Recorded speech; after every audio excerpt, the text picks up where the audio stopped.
Hello friends, welcome to my channel. আজ আমি তোমাদের সাথে শেয়ার করব কুমড়োর ফুলের পকোড়ার রেসিপি। আর এটা বানানো যতটা সহজ, খেতেও ততটাই সুন্দর। আর কোনো ঝামেলা ছাড়া খুব তাড়াতাড়ি বেনে যায়।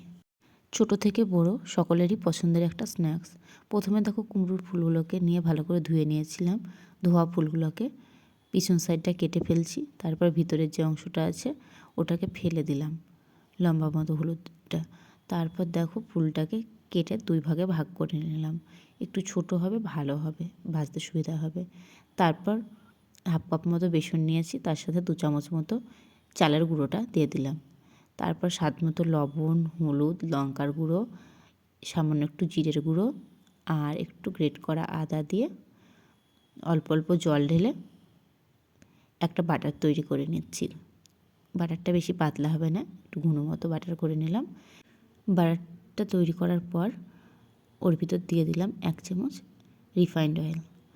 তারপর গ্যাসে কড়া বসিয়ে কড়া গরম হওয়ার পর দিয়ে দিলাম রিফাইন্ড অয়েল। তেলটা ভালো মতো গরম হয়ে গেলে কুমড়োর ফুলগুলোকে এপিট ওপিট ভালো করে বাটার লাগিয়ে তেলের ভিতর ছেড়ে দিলাম।